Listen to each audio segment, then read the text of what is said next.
मनवा करेला सजनवा की खूब रोइला।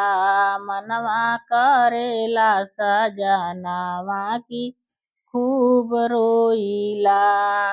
सासु कहेलिन बहू रोटी बनाई द।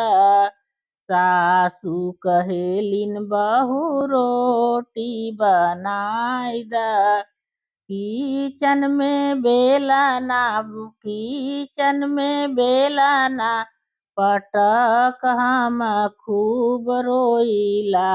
किचन में बेलना पटक हम खूब रोइला।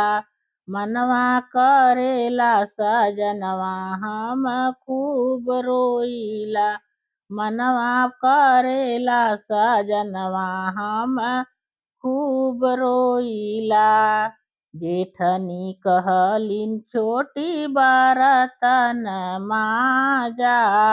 जेठनी कहलिन छोटी बरतन माजा। थाली लोटा गिलास पटक हम खूब रोइला।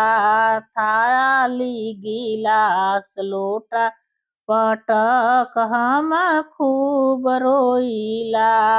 मनवा करेला सजनवा हम खूब रोइला।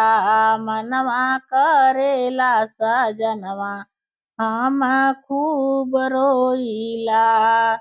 ननदी कहलिन भाभी कपड़ा कचारा। ननदी कहलिन भाभी कपड़ा कचारा। कपड़ा पटक रजऊ कपड़ा पटक हम खूब रोइला। मनवा करेला सजनवा हम खूब रोइला। मनवा करेला सजनवा हम खूब रोइला। देवरा कहेलिन भाभी अंगना बटोरा। देवरा कहेलिन भाभी अंगना बटोरा। आंगने दुआरे हम झाड़ू पटक हम खूब रोइला। मनवा करेला हम खूब रोइला।